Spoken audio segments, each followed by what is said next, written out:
Well, good evening. It's 5:15 by my clock, which is, I guess, the clock that matters. So we'll get started.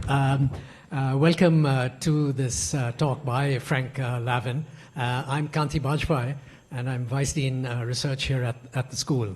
I'm also Director of the Center on Asia and Globalization, and we're the people who hired those cameras up there, so you're all on candid camera as well. This has implications for later, which is when you have a question, please put on the mic and say who you are as well, so that it's obvious to people who might watch it later. But anyway, with that, let me just introduce our speaker and then get us going. Before I do that, Frank would like to speak for about 20 minutes, not much more than that. He really wants to engage the audience and hear what you have to say, and then give replies and share thoughts with you. I should say that we're welcoming Frank Lavin back to Singapore. Of course, he's a very well-known figure here as former ambassador here, but let me say a few other things that he's done along the way and since then. He is former U.S. Undersecretary of Commerce for International Trade, and of course, as I said, former U.S. ambassador to Singapore, which sometimes is a rare sight. We don't always get U.S. ambassadors here for several years at a time, but in the George W. Bush administration, Frank served as Undersecretary, as I said. He was earlier also Deputy Assistant Secretary for Asia Pacific at the Department of Commerce. Going back to the Reagan administration, he served in various positions in the White House, in the State Department, and the NSC, or the National Security Council. At present, he's CEO and founder of Export Now. This is a US firm that operates e-commerce stores in China for international brands. In the private sector, he's held positions in Hong Kong and Singapore with Edelman, Bank of America, and Citibank. He has a BS from the School of Foreign Service, Georgetown, an MS in Chinese language and history, also from Georgetown, an MA in international relations and international economics from SAIS, that is Johns Hopkins, and an MBA in finance at the Wharton School. So you've collected a lot of parchment there. It's a cry for help. Yeah, exactly. Okay, well, share that help with us, thank you. He writes a lot. He's a columnist for Forbes.com and been published in the New York Times, the Washington Post, the Wall Street Journal, Foreign Affairs, and so on. He is also the author of books, and we were just talking about how one writes books. Apparently it takes Frank a few years to get through books, but he's written The Smart Business Guide to China E-Commerce. He's co-author of Export Now on market entry strategies, and something that's closer to my heart, he's written a book on World War II history, home front to battlefront, from the Ohio University Press. So that's quite a range of things. The talk is titled U.S.-China Relations, Is Equilibrium Possible Amidst Deterioration? I won't say what it's about. I think it's pretty clear what it's going to be about, the drivers of the rivalry and what might be done to mitigate, ameliorate, soften, perhaps even solve. So with that, Frank, all yours. Thank you. Thank you so much, Professor, and thanks to everybody here. I see some old friends and some new friends here today.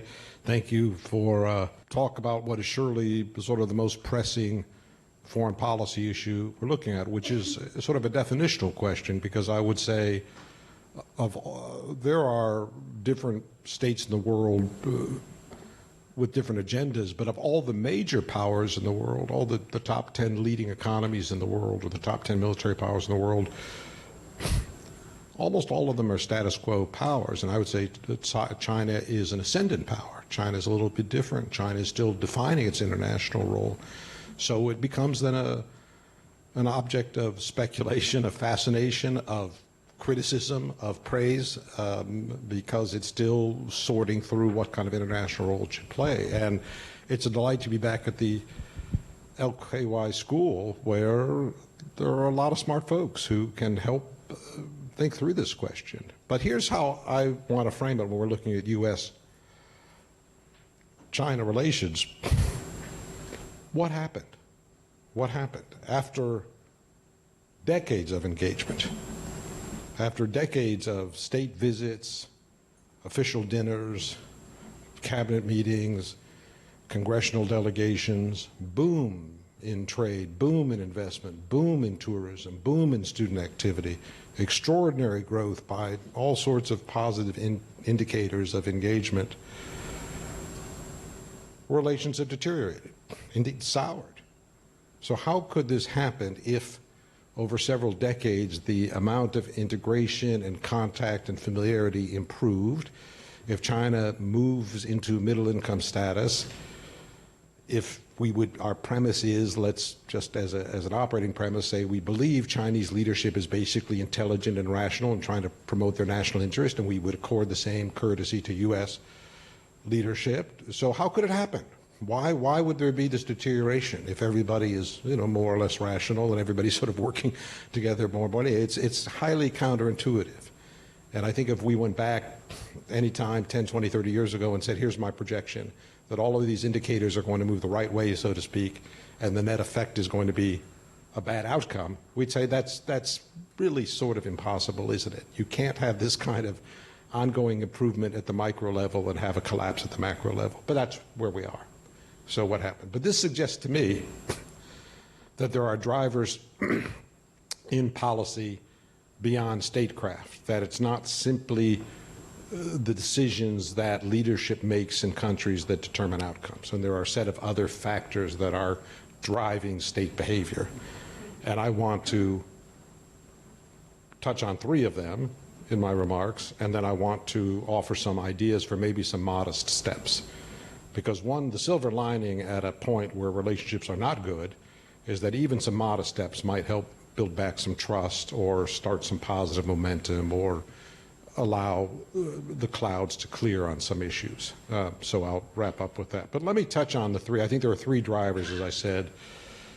One of them gets a lot of attention, and my guess is everybody here has discussed that. I mentioned a minute ago that China is an ascendant power. But my point there is that China has enjoyed sustained economic outperformance for several decades. And this has translated into greater political military reach and greater aspirations. And I would say the history of state behavior across any culture, across any millennia, is that countries project demands as they attain power. Right? Some do it with agility, some do it clumsily, some do it aggressively, some do it subtly. But countries that enjoy long-term economic ascendancy are not status quo countries. So that's the first driver of behavior. And I'd say as a corollary to that, we can note that aspirations, regardless of how they are initially defined, tend to expand. As the original stated goals are met, bureaucracies, ministries, individuals, governments, nations are good at conjuring up new goals. So in the short run, we can say doctrine shapes capabilities, but in the long run, capabilities can shape doctrine. Which is to say that in the short run, nations decide what they need from their armed forces, they staff and build accordingly. But in the long run, the doctrine is more malleable. Aspirations evolve, perceptions of threats evolve, and the military itself evolves. So that one of the factors shaping the doctrine is military capability itself. I would add to this the human desire to create. There's something psychological that I think has an impact on the decision-making process of an ascendant power. The appeal of challenging a system and the possibility of establishing an improved position in the system outweigh the satisfaction from merely joining the system, even if one joins in the front ranks. In the former case, challenging the system, the country is defining its own international role. In the latter case, it is accepting a conferred position. So even though the United States would say that the international system is largely fair and provides many benefits to China, a newcomer might be more likely to attach less value or be more skeptical of that description. And then the assertion of state power devises a logic all of its own, independent of national needs or cost-benefit analysis.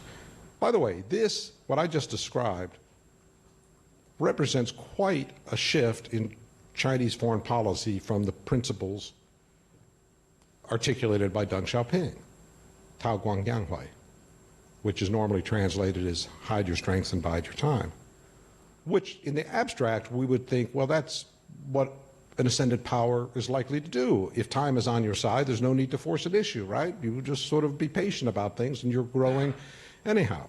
And indeed, I think that did characterize Chinese behavior for quite a long time, but not in recent years. I think China in recent years has demonstrated a restlessness, even an assertiveness, that is quite at odds with Deng's saying. So that's my first point on just economic potency and political military reach. My second observation is that China is an insular system. And it's a closed political system and a closed information system. Of all the major powers, this is the power that is run by a single party. And it functions, I think, in many respects as a state church. Leadership all grew up in the church, went to church schools, you shop at church shops, your friends are all from the church, your marriage takes place in the church. Life is good in the church. And my Chinese friends would add, by the way, when I say Chinese friends, I mean my mainland Chinese friends. I don't mean just friends who are Chinese. So my Chinese friends would add, the church has been pretty successful. The church has actually delivered a lot of prosperity for China. So, you know, some of the criticism offered might not be warranted, right? If it brings about the kind of prosperity China has enjoyed. And in recent years within the church, power has become even more centralized with the idea of cabinet government or consensus government losing ground and the idea of personality-led management gaining ground. So I would say China's extraordinary economic success reinforces this insularity. And we see it invoked regularly as a rationale for maintaining party monopoly of political power and other aspects of society. There's no space for views that differ from the promulgated views, and nonconformity is viewed as adversarial. Now, this emphasis on conformity might bring some benefits to government decision-making, such as internal cohesion, but it might also carry costs. If there's no public discussion, no range of opinions, if information flow is circumscribed, I think you do end up with a lot of staying power, but perhaps little ability for course correction. Positive news flows into the system, but negative news moves more slowly. I think the Chinese government was able to enforce probably the most thorough COVID lockdown in the world, certainly of the major nations. But this also led to increasing economic dislocation and signs of social unrest. Could China have achieved better outcomes if there had been a think tank, a university professor, even an opinion piece in a newspaper that pointed out advantages of alternative approaches? So a closed system means that a person rises to the top in China exclusively by domestic metrics. We'll talk about U.S. and Singapore. In the U.S., a career military officer typically cannot attain flag rank, cannot become a general or an admiral without repeated overseas assignments as a student, in command, as an exchange officer. But this is obligatory. If you want to rise to the top of the system, you need to have international connectivity, international skills. In China, you will find almost no flag officers with overseas experience. It works to your detriment. It takes you out of the game. You're in a process of trying to show how strong you are and how suitable you are for promotion. And if you go as a military attaché or you go to a graduate school overseas, you're out of that process. In Singapore, you will find few members of the cabinet who have not lived or studied abroad. Some grad student here can go tally this up. In China, you will find almost no member of the cabinet who has done so. Again, the same point. Because it's an internally focused set of metrics for promotion, if you go abroad for a few years for graduate student, you're taking yourself out of the game. So in many societies, you rise to the top by trying to understand how your nation works with others. In China, you rise to the top purely from internal metrics. So if that supreme value is cohesion, we can say there is really only one question on the job interview. Are you one of us? Everyone has to give the same answer. Everyone must support all pronouncements, and it's impossible to back down even from what you might consider privately an over-the-top statement. So this focus on domestic metrics helps explain, to my mind, some of the recent policy decisions, such as arresting 2 Canadians to push back against Canada's arrest of the Huawei CFO, or the sinking of a Vietnamese fishing boat, or the boycott of Australia. You'd say that the Chinese system apparently does not allow consideration or attach high value to second-order effects. So China's not just an ascendant power, it's an insular power. I think these seeming contradictions suggest the question of when does foreign policy govern foreign policy decisions and when does domestic politics govern? And by the way, let me say, as someone who's grown up in the American system, we see the same phenomenon in the U.S. as well, that people will posture or say things nominally for international purposes, but really for domestic consumption. So it's, I think, a occupational hazard that we have to guard against.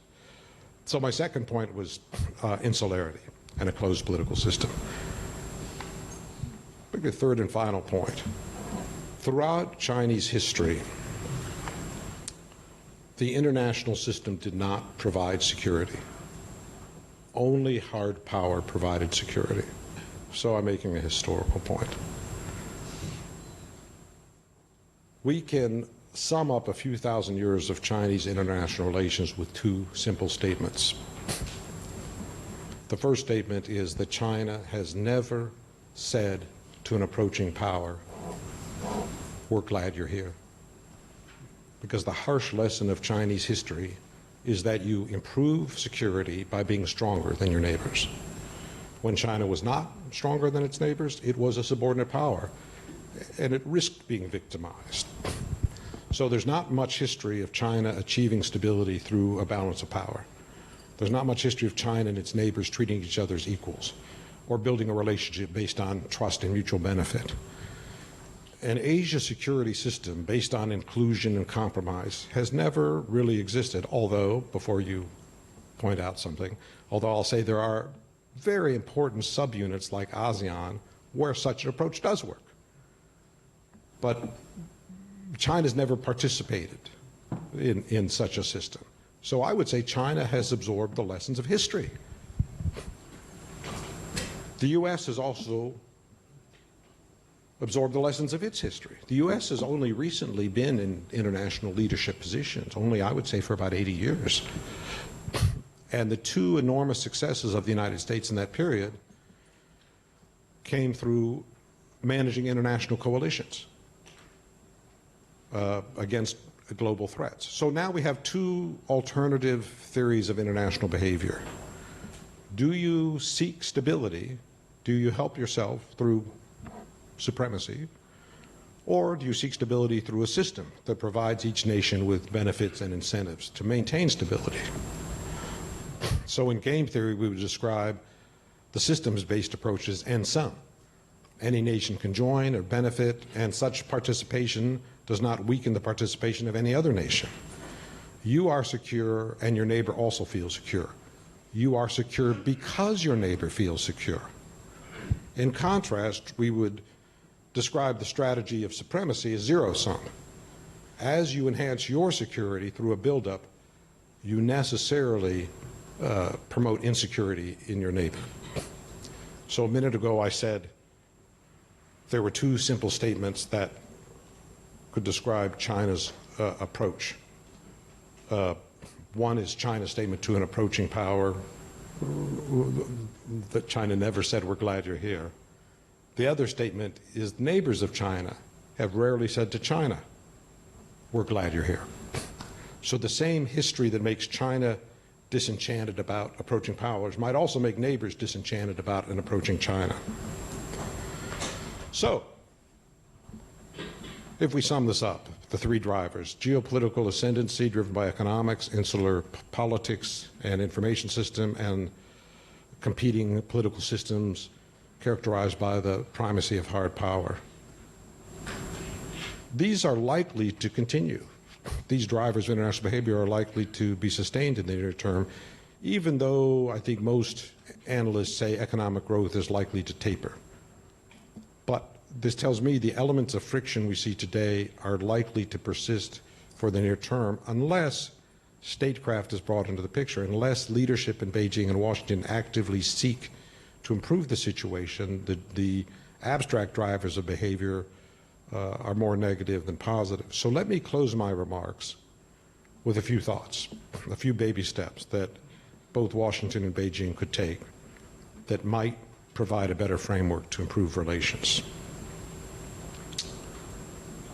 I think I took this down just to 4 ideas for each, 4 sentences. So I'll start with the U.S. One advice I would give Washington is say, look for ways to have a conversation with China that is not exclusively negative. You have to avoid posturing against China for domestic political reasons.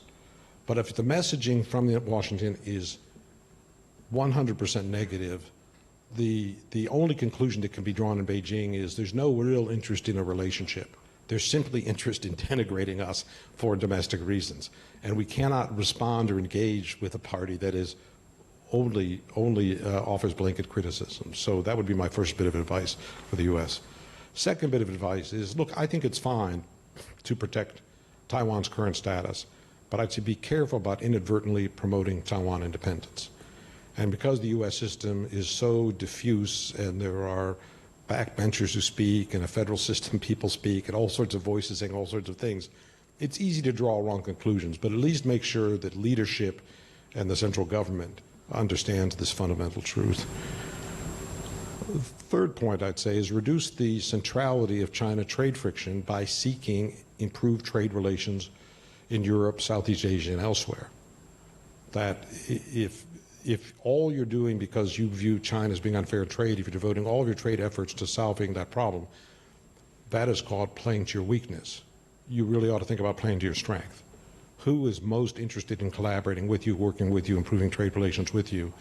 And if you're singling out countries that can't or won't move on trade and devoting your energy to that, I would say that's a misallocation of effort. I would say beyond that, the threat of tariffs can occasionally be useful, but tariffs themselves simply add cost. So be careful about threat of tariffs because you're somewhat bluffing, and when you actually invoke the bluff, you're hurting yourself. And a final comment I'd make to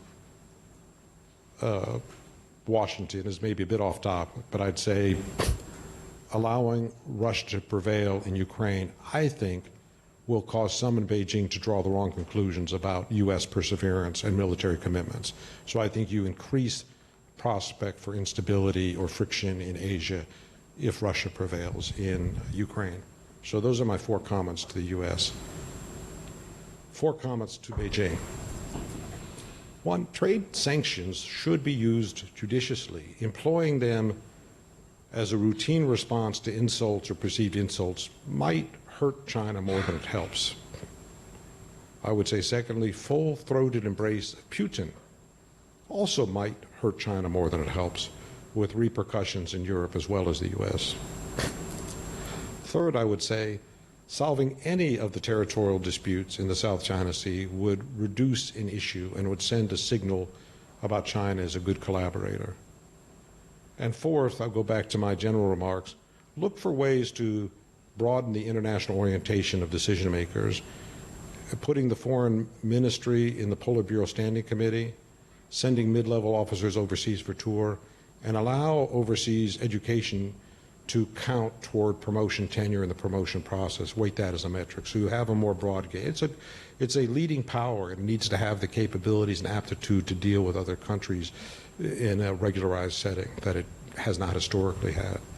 So those are my 4 thoughts for the U.S. and 4 thoughts for China. Professor, thank you for your time, and thank you for the audience. Thank you.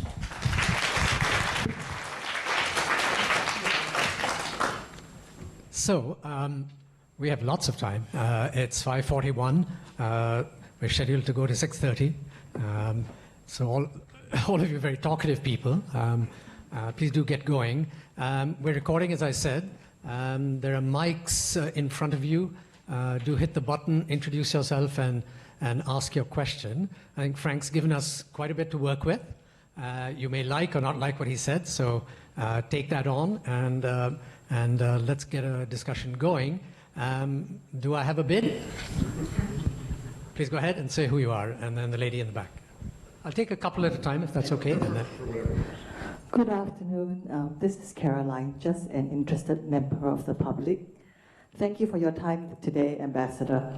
My question is, with its domestic preoccupations, is there a concern that the domestic agenda will get in the way of the Biden administration achieving a meaningful détente between the U.S. and the PRC? Okay, thanks. And the gentleman here. Good afternoon, Mr. Levin. Thanks for the very insightful sharing. So my question is with regards to, in terms of power, could China continuously challenge the US for its dominance, and given its slowing economy and a more unified West, is it possible that China's relative power could eventually be peaking? Thank you. Two essay questions. Two essay questions, yes. Thank you, Caroline, for that question. I do think that domestic politics are somewhat of a constraint on what Biden can do. And I mentioned in our remarks, in both countries this can be a factor. But what is, I think, unfortunate is the constituency in each country that is unhappy about the other country is the largest constituency, is the largest voice. And the constituency that might argue not necessarily in favor of the other fellow, but in favor of some kind of functional, balanced relationship is a smaller voice. And I think Biden has to be sensitive to this as we're going into election season. And his opponent might be Donald Trump. And for at least the next 6 or 9 months, Trump will be the most likely opponent. He might not end up that way, but he's going to be the loudest voice, and he's going to focus on that. So I think Biden is somewhat pinned down. However, let me give President Biden some credit, because what he has done, I think, is lower the temperature. He doesn't believe in public insults. He doesn't believe in public denigration. He's sort of a conventional political leader. So even if he has the exact same criticisms of China that Trump might have, they handles it very, very different in terms of statecraft. So I think just that approach is helpful. And I noticed that just this past week we've had 2 cabinet-level meetings with the Commerce Minister from China meeting both with the U.S. Commerce Secretary and the U.S. Trade Rep. So it's good. It's good to have senior-level, cabinet-level conversations. I was asked by BBC, what will these accomplish? I said, nothing, really, but I'm very glad they're meeting, because at least you have a conversation. At least you can talk about a process that might lead to resolution of some issues. And when you're simply defiant and rejectionist, then you can't even tackle these issues. So I think there's been a modest improvement in tone under Biden, but the issues still remain. And let me give you one counterexample. Trump imposes these tariffs. Biden sort of hinted as he was coming to office that he would revoke them, or the tariffs weren't a good idea, but he's left them all in place. So I think he's got limited appetite for using his political capital to improve relationships. Good. Now, you had a great question on peak China. Look, nothing lasts forever. And if you say, what are the drivers of China's extraordinary economic success? Well, there are several. But one of the ones that has become sort of finite is improvements in human capital, meaning if you, don't hold me to these numbers, I'm just using them as an example, but if you go in 30 years from a country that 25% of the population are high school graduates, and 30 years later 75% are, you get an enormous explosion in productivity, in IT, and learning and output. That's fantastic. That's one of the big drivers of the revolution. But that can't be repeated. That can't be repeated.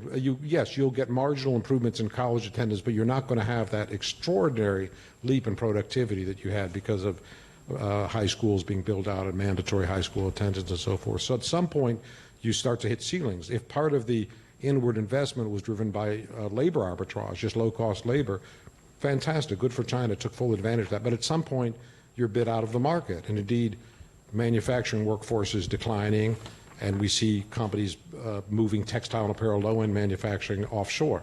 So at some point, you've sort of hit your ceiling. Now, that doesn't mean China can't go up the value chain and go from textiles to auto parts and auto parts to high tech. They can certainly do that. But I'm saying I think that the era of rapid growth is over, and they're more in terms of an era of conventional growth. I should also note they're outpacing the U.S.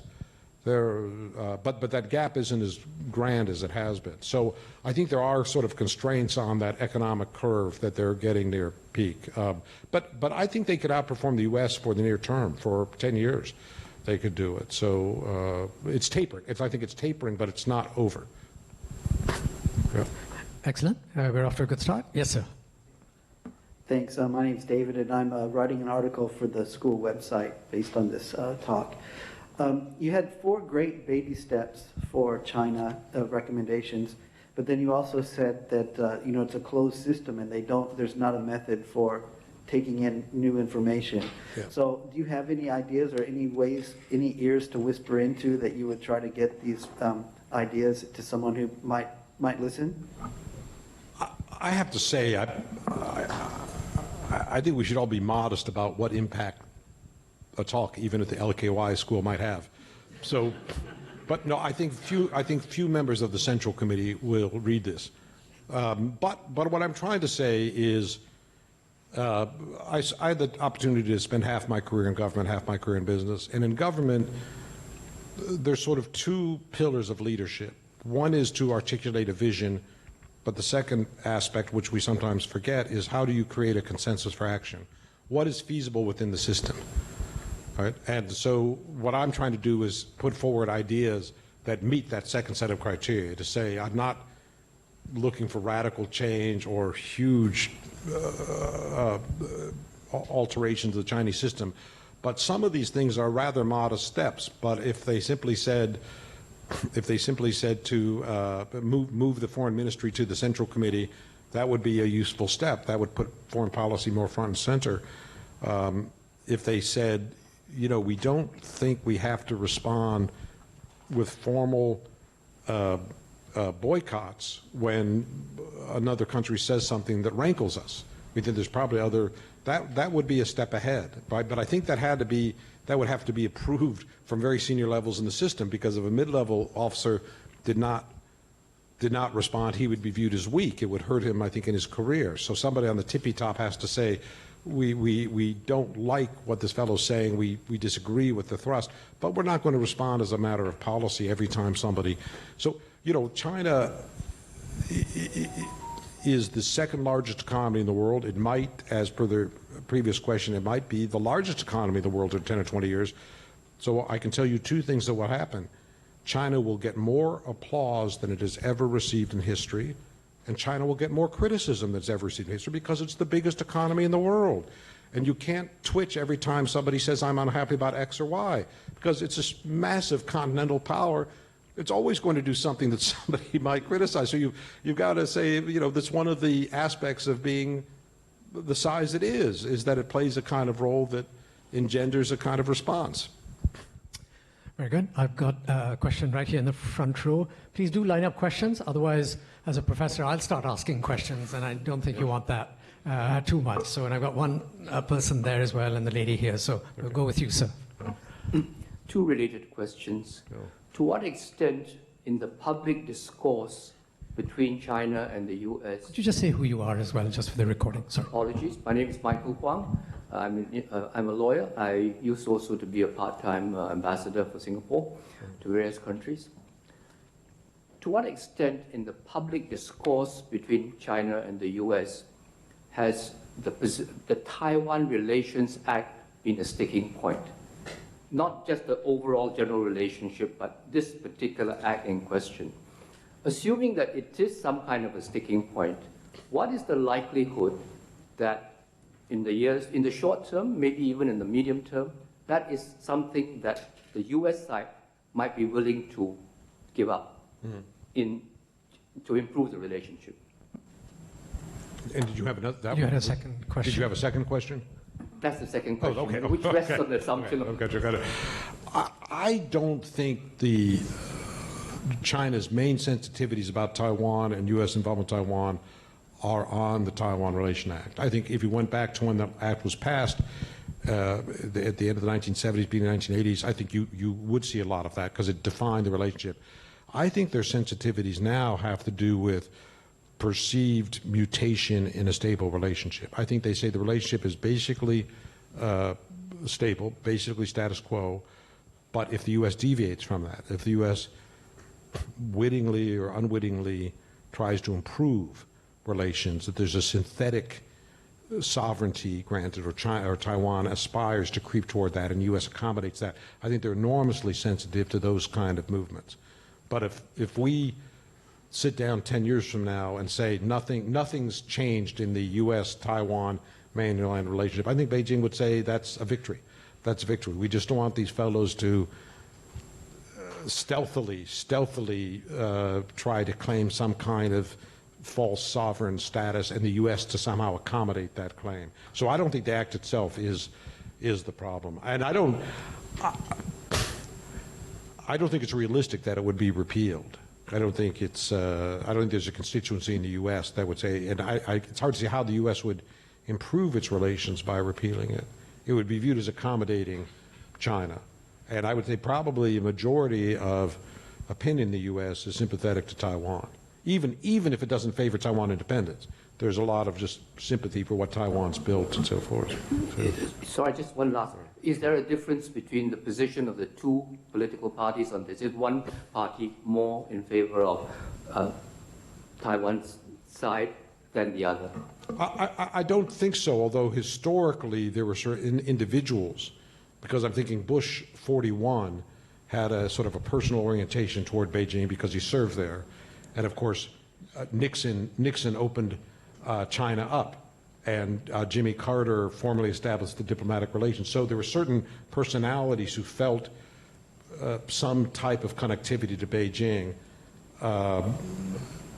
but I don't think there's anybody in the picture now who has that personal connectivity or orientation. So not that they have it toward Taiwan, but the point is, I think both parties are sort of the same, and a lot of skepticism toward Beijing and a lot of sympathy toward Taiwan. Okay, so. Thank you very much. You're next, and then I'll come to you. Yeah. Thank you. So I'm Annie, and I would just like to ask, because earlier you mentioned that there were 3 factors you felt that are driving state behavior, and as an ascending power, you feel that one of the characteristics of China is that they might have new goals that they wish to work towards. So I would just like to ask, what new goals do you feel that China would like to work towards? What does this mean for U.S. as a hegemony? And the second part is China. I'm sorry, I didn't get the first part. What does what mean as for the U.S.? What do you think these goals might mean for U.S. as a hegemony? What goals or what codes? What new goals? That's the question. I think. What aspirations does China have as an ascendant power? Okay. Exactly. Right. Yeah. And the second part of my question is, rather than looking at it from China's perspective, currently Premier Xi is in power of China, and he has recently changed the terms, how long a premier can sit as a premier. So is it possible that he may try to work towards the One China policy as a perhaps more kind of like how the previous premiers have all had something that they were known for, like bringing back Hong a kind Kong. of legacy. Yes. Yeah. So as his legacy, yes. Right. Well, look, one of the themes I tried to develop in my first point about ascendancy and ascendant power challenging the system is the stated goals will evolve. That China would say, what's our first goal? What's our October 1949 goal? 中国起来. That's it. All the foreigners out, we're running the show. That's the goal, right? Then, and Mao himself would say, look, Taiwan isn't critical. Taiwan, I'm not saying it's irrelevant, but you see, we take 100 years. That's a rather dismissive view of, say, the centrality of Taiwan. If you ask today, they say it's not. It's not on a 100-year timetable, and we have concerns about the South China Sea. We have concerns about the first island chain. So our goals have evolved because our military capabilities have evolved. So we can redefine how we project and how we connect because we're an ascendant power. So, but I would think this is typical of any ascendant power that says, what are you trying to do? What do you want from the international system? It is different today than 20 years ago. And China says our security requires that we have a space program. Our security requires that we have a global cybersecurity program. Our security requires that we have the Belt and Road Initiative and we can work with African nations on infrastructure projects. But these are all newly developed goals, right? I mean, you could say they're worthy or legitimate goals, but these are factors of the last 10 years. And I would say I think they will continue to evolve what China's goals and aspirations are. And I'm saying part of this is almost that psychological human desire to create, that no first-ranked nation can just say, here I am, and I am indifferent to the world. They say, I'm going to try to create the world I want, right? Because I'm in the front rank of nations, right? So those goals are moving. And the second question, what was the? Sorry, what was the? About the legacy issue. Oh, the legacy issue. I think that appeals to all folks in power to some extent. I think that's transcendent. I don't think Taiwan is part of that. It might be. I mean, he's sensitive to Taiwan, but I don't think so. I think because she's done so much domestically with putting his name in the Constitution, with having Xi Jinping thought be a tested item on party education. So he's really institutionalizing his personality and his view of government and politics into the party apparatus. I think that's how he views. We are making Xi Jinping sort of a permanent edifice of China. So he's carving himself on Mount Rushmore. Okay, thank you. Now I'm in a little trouble. I've got 5 names, and I've got descriptions such as man at back on my right. So I may not be able to keep, that's you, sir. I may not be able to keep up with all those. So what I'm going to do is get through the next 5, and then please put your hand up, because I won't be able to track it otherwise, and then you'll be rightfully resentful.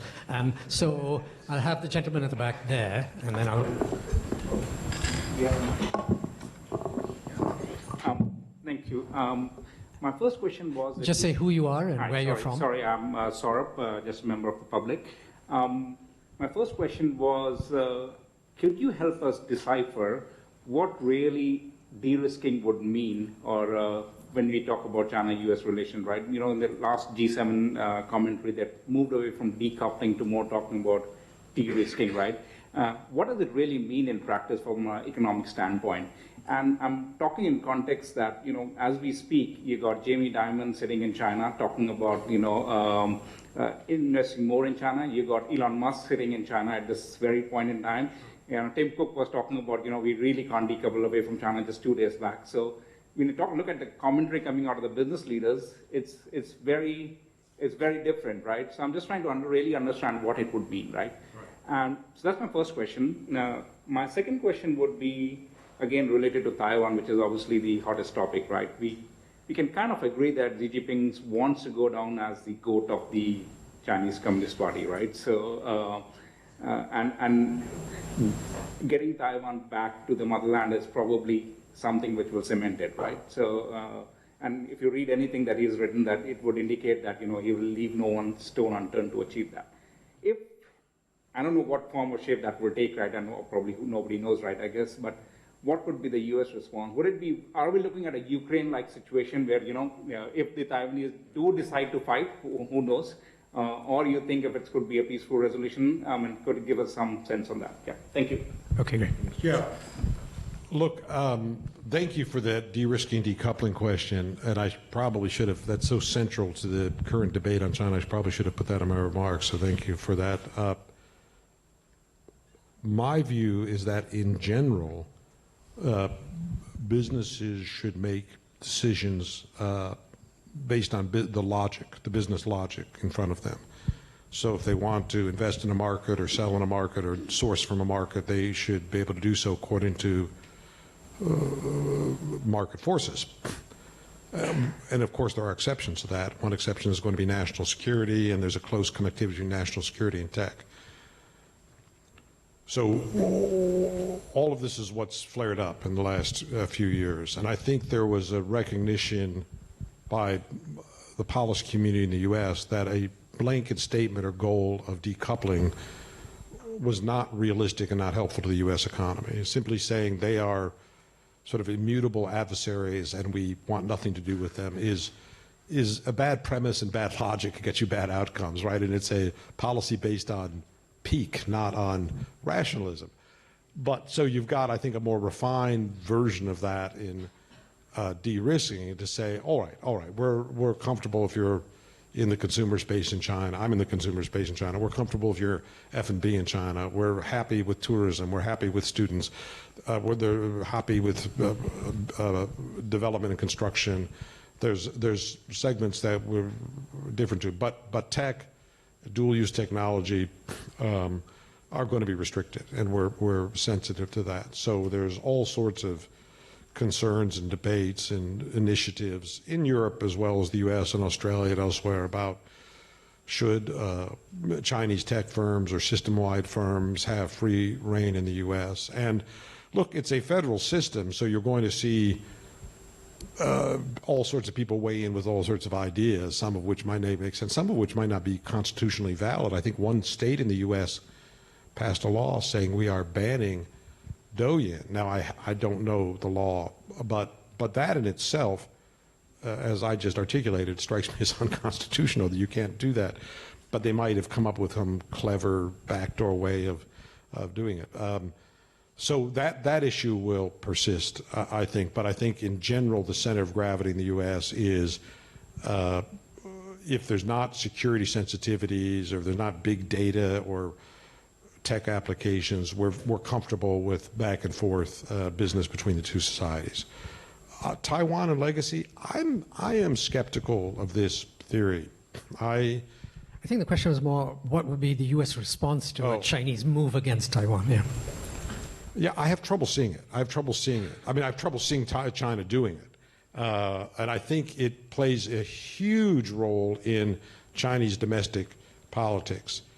And I think what their sensitivity is, again, a deterioration in meaning Taiwan doing something or acting in a way that tries to suggest independent or backdoor independence or something like that, and that they find objectionable and unacceptable. But for the current situation, I think you say it's not bad. In many respects, it serves China's interest to have Taiwan relations the way it is. It serves U.S. interest to have it. So it's not a bad setup as now. So I don't see Xi Jinping saying we're going to go grab it. We're going to grab it. I just don't think they have the military horsepower and the appetite. And again, we're back to the ascendant power theory. If you are the ascendant power, what is the ratio between the two countries' economy going to be 10 years from now or 20 years from now? And aren't you better off just deferring this? And what China had done for an extended period of time, I think it's really, again, soured in Taiwan in the last few years. But for 10 or 20 years, they did have incremental improvement in relations that had, I think, good response in Taiwan. You had free travel and a lot of investment in education and tourism, and you had this sort of socialization process going on. Now that's deteriorated in the last few years, but can you get back into that mode? So I don't see China making a move. U.S. is under obligation, the treaty obligation, the Taiwan Relations Act, to defend Taiwan. But we've also said to Taiwan, this is not a blank check. This is meaning you cannot precipitate the conflict, right? So this is a defensive commitment. And if you mishandle this and declare independence, why should Americans die for that miscalculation? So there's got to be constraints in Taiwan and wisdom in Taiwan as well. Excellent, great. So now, proceeding with the list, I have former ambassador here. Anne-Marie Schleich, adjunct fellow at RSIS and former German diplomat. In order to counter China's rise, the US has started to create or to rebuild unilateral groupings in the Indo-Pacific, such as the Quad, AUKUS, or the Indo-Pacific Economic Framework, IPEF. Some of the countries in the region see it a little bit more critical. What is your opinion of these unilateral groupings? Well, by definition, I don't think we can call the Quad unilateral. I mean, it's quadrilateral. So it involves 4 powers collaborating, right? I think it's a wise move. I think to find a way to have broader security conversations with Australia, Japan, and India about regional issues, and not simply look at these countries in a straight line bilateral framework. So we'd go to Japan or Australia, India, and say, let's talk about military training or military sales or military exercises, but it's purely a bilateral relationship.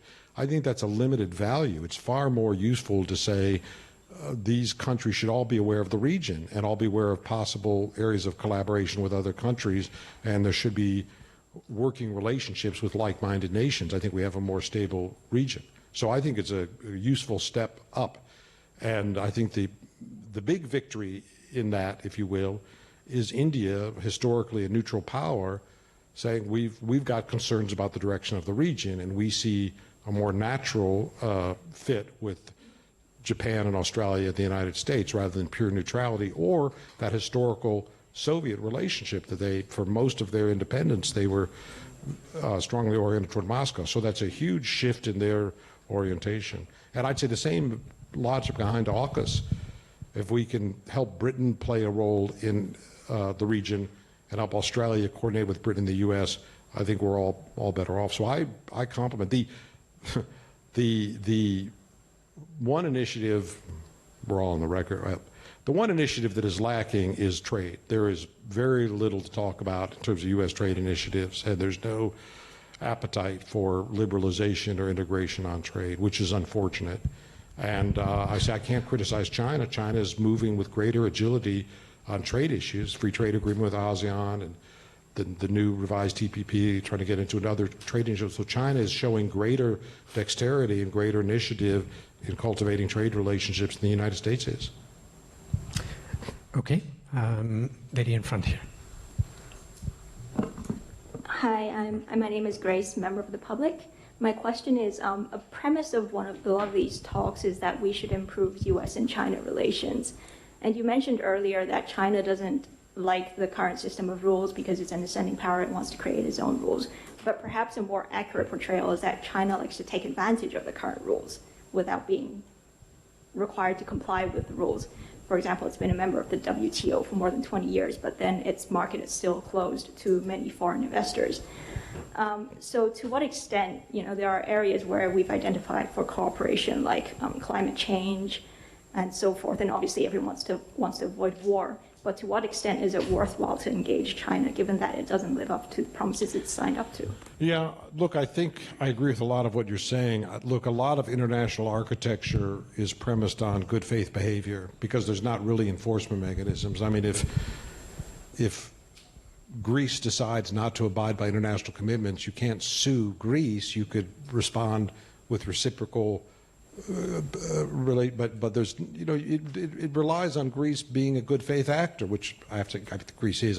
But the point is, so if somebody wants to be difficult or wants to move slowly or wants to cut corners, there's not a lot you can do. What we hope is that there's enormous benefit in these international architecture.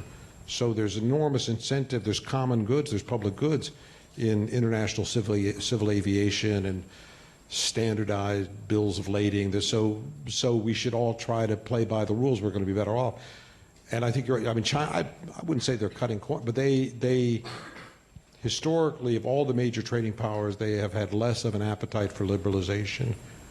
What is interesting, I spent a lot of my professional life, or government life, in trade negotiations. It was always notable to me that with every country you met with, or the European Union, every discussion you had on trade, the beginning of the discussion was always to accept the premise that liberalization would bring benefits, so we should all look for ways to make trade easier.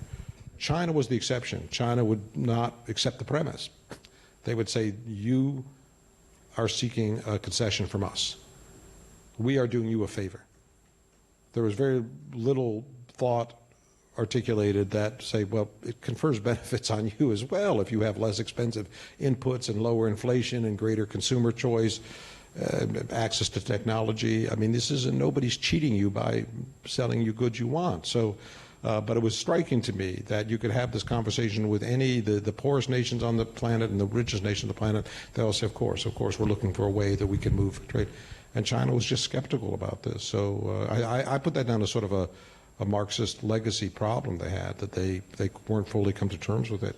By the way, they were the ones paying the price for this deficiency. So until Trump came into office, I can tell you what every U.S. president viewed. We're going to look for China to perform on trade issues. China's got limited appetite to perform. But don't anchor your policy on the recalcitrant trading partner. Why don't you instead, if every person in this room represents a country, why don't we say, well, who in this room wants to move ahead on trade? Why don't we find the 5 or 10 who are most interested and capable of doing something on trade and work with them? Why would you say in this room, let's find the one person in the room who has zero ability to move, and let's aim all of our discussions and criticism and lightning bolts at that power? I said that's a now that might have a domestic political payoff, and that was, I mean, forgive me, but that was Trump's trade policy. I'm going to look around the room. So I want to start a restaurant, and I need to hire a master chef, and it's going to be somebody in this room. And in order to do that, I'm going to find the one person in this room who really hates cooking. And I'm going to spend the next 18 months yelling at this person, saying, you've got to work with me. But you say, look, there's 30 other people in this room. I actually have some skills. So why don't I do? But that was Clinton, Carter, Reagan, Bush, Obama said, yeah, you know, we can do these free trade agreements. Let's get Mexico going. Let's get Singapore going. Let's get Australia going. People who want to work with you, let's work with them, right? And why would you ever devote your resources disproportionately to people who don't want to work with, right? Well, there's domestic constituency that says, you know, the point of policy is to be unhappy.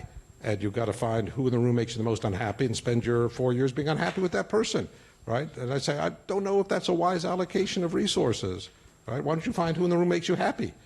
Why don't you, how far can you go? So. Okay, well, this gentleman and then the gentleman at the back may make you happy, so we'll go. Hi, Daniel Moss, columnist at Bloomberg Opinion. Good to see you, Frank. Thank you for your talk.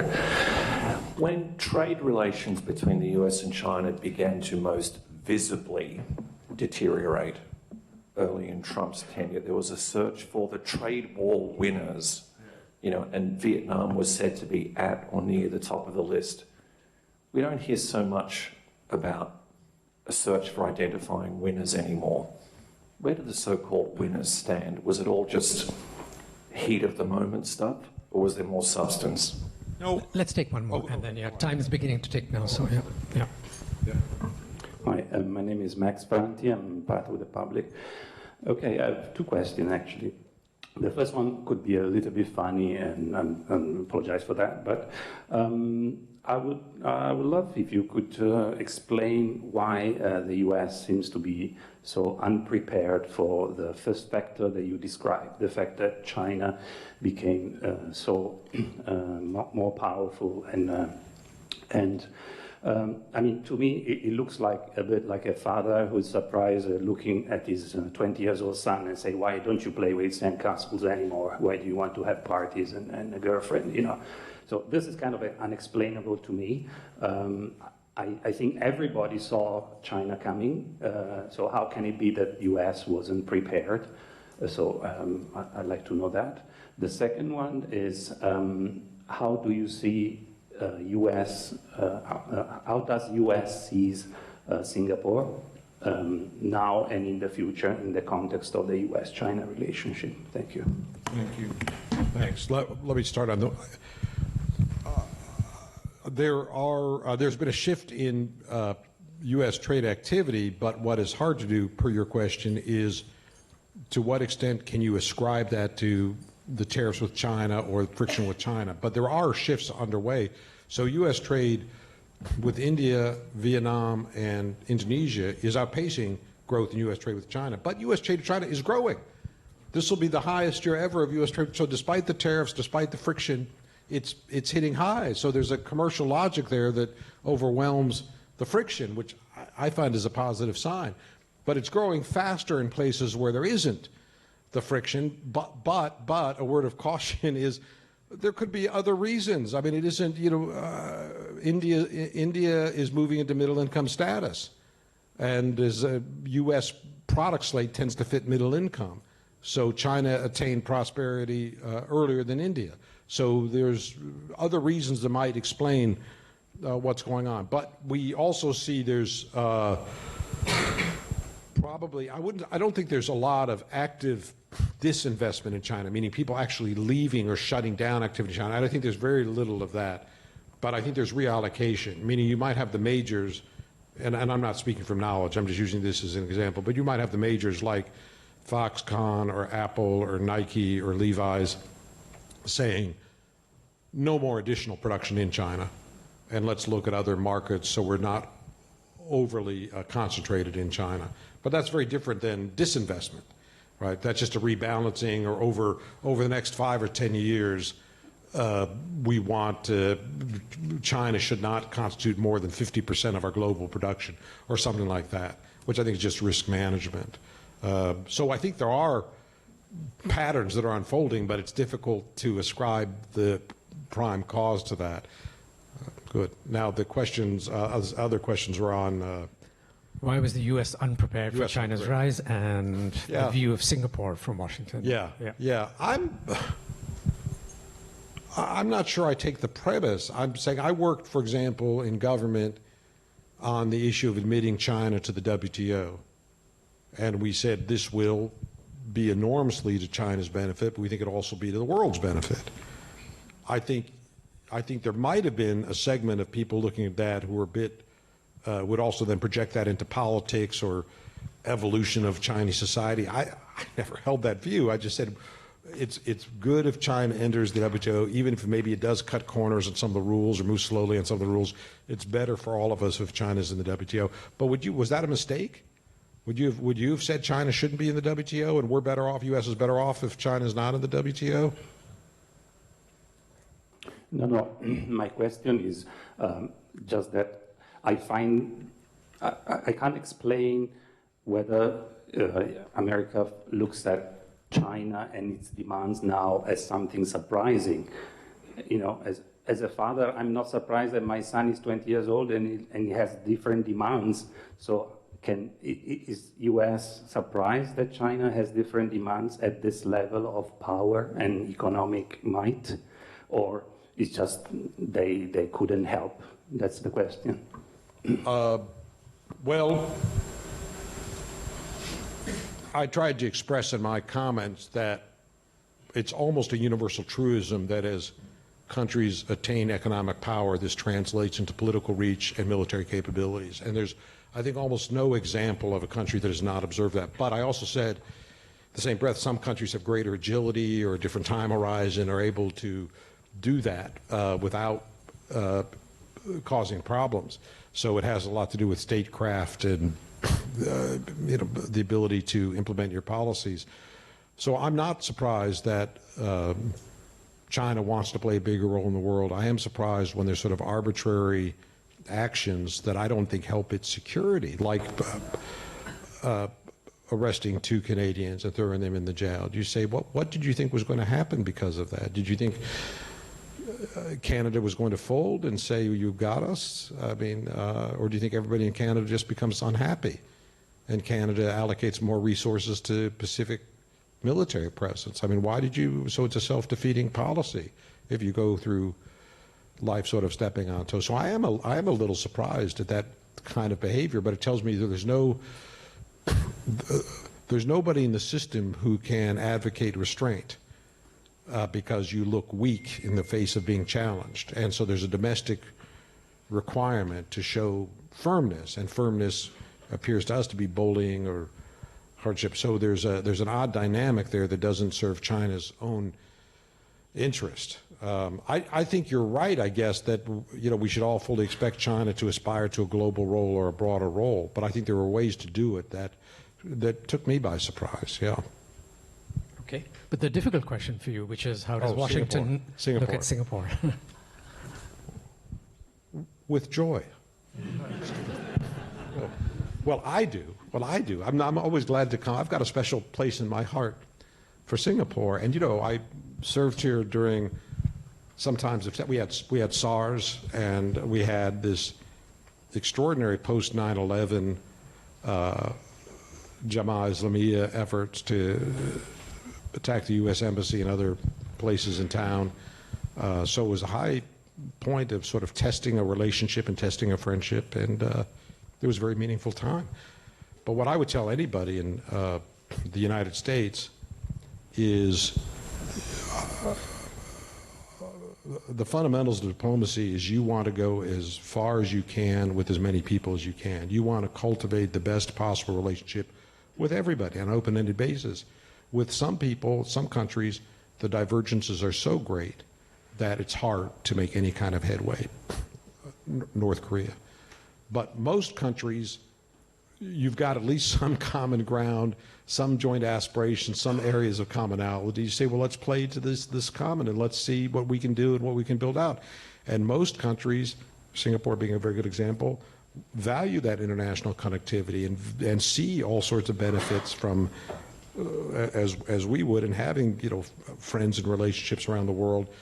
So they take it as seriously as we do. So I would tell any U.S. diplomat or the State Department, this was sort of Secretary George Shultz, former Secretary of State, said, look, view diplomacy as an act of cultivation. Never take a relationship for granted. You're always reinforcing what you like. You're always trying to solve what's bothering you, but never, by the way, same thing in our personal relationships and our family relationships and our marriages. Don't take relationships for granted. Always try to enhance and improve, because they can naturally deteriorate or fade if they're not cultivated. So pay attention to Singapore.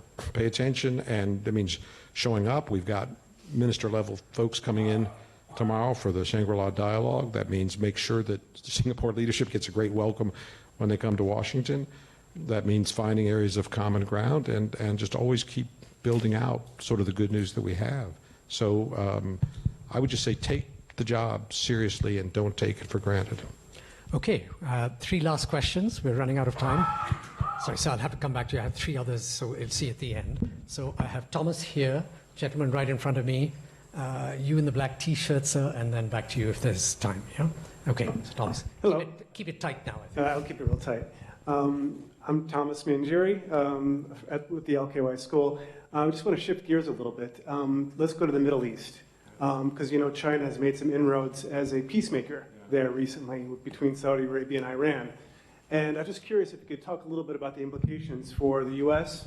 and for China with this sort of shift happening, or perceived shift, in terms of diplomacy in the Middle East. Yeah, good shift. Sure. You want to take all 3? Sure. Sir. Hi, Ambassador Charlie Brown. Bruce Allen Hamilton, nice to see you. Yeah, hey, Charlie. The Congress House of Representatives has the Select Committee on the CCP. Yeah. What do you think the outcome of that will be, and will it make diplomats' job, what will the policy outcome be, and will it make diplomats' job around the world harder or easier? Yeah.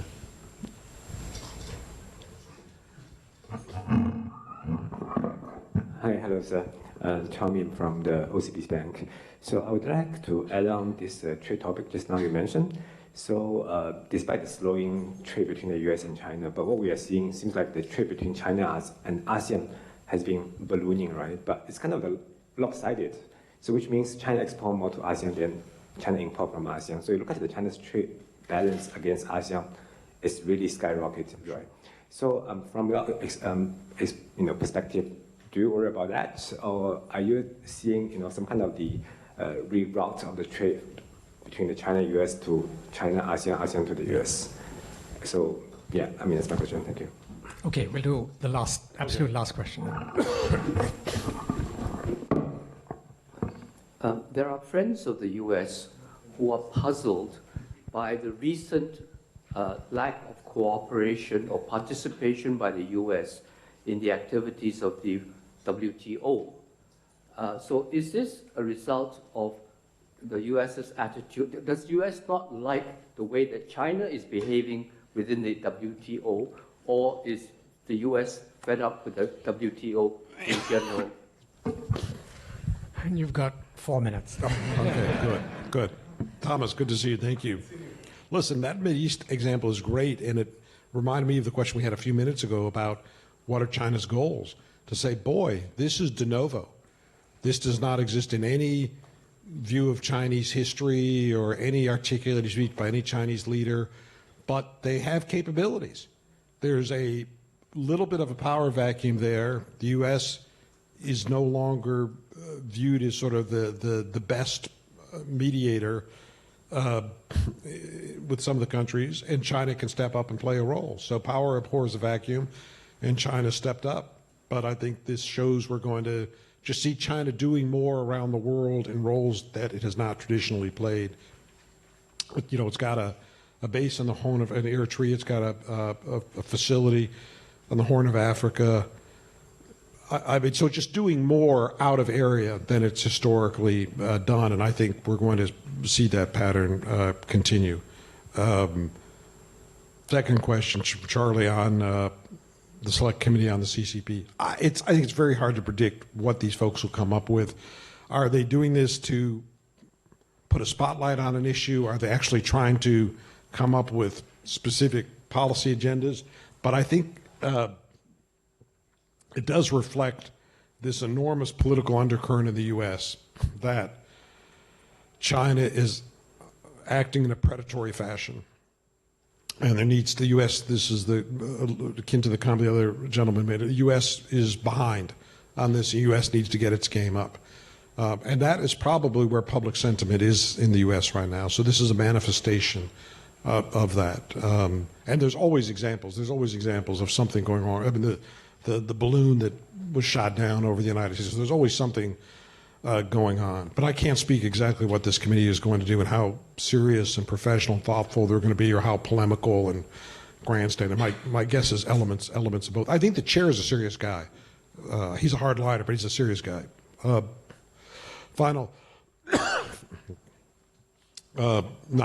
question is on the trade balance.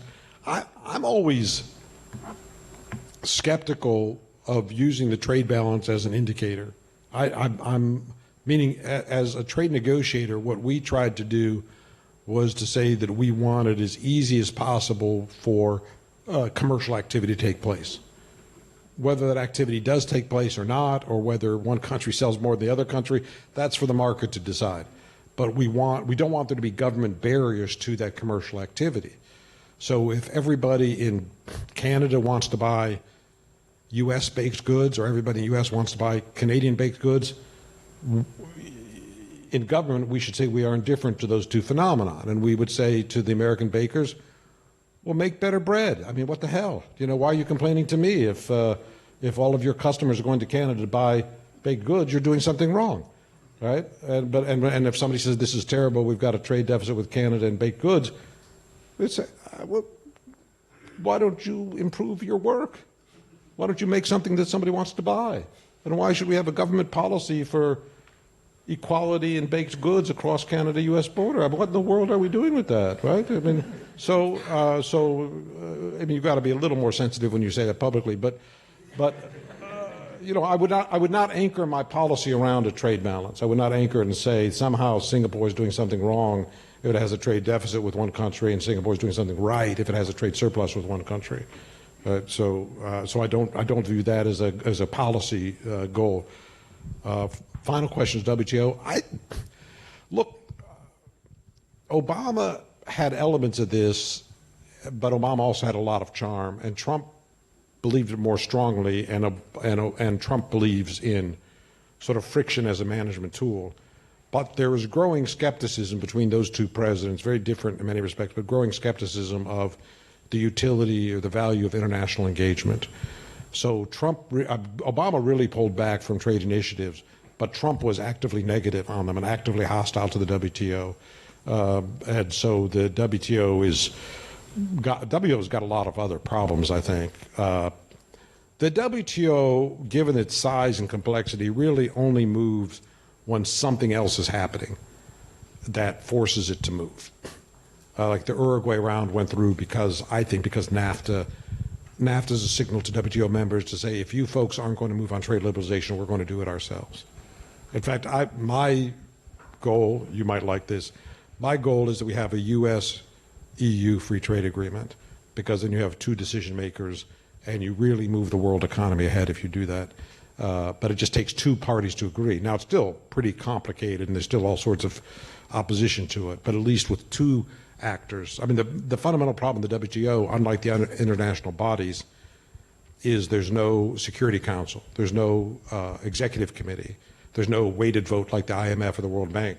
So it is a 160-member consensus organization where every single party has the same right as any other party. You say, well, that's kind of lovely in an abstract sense, but as you get to 160 people, you are empowering the recalcitrant members, right? And the entire pace of the organization is defined by the least enthusiastic person in the room. So you said, what you really want to do is empower the most fast-running fellows and let them run as fast as they can, and they can move. Everybody can dance whatever dance they want to dance, but to say we're all going to be better off if we all dance the same dance, yes and no, yes and no. So I would tell U.S. trade, be omnivorous.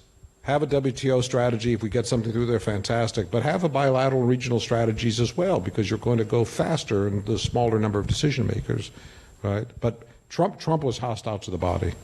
But good. When you said that China was insular and comfortable with hegemony, for a moment I thought of another power that has been accused of being like that, but no, I was thinking of the United States, but but anyway, just a little joke at your expense as we wind up. Thanks so much for doing this, for being so succinct and taking so many questions, right? And thank you all very much.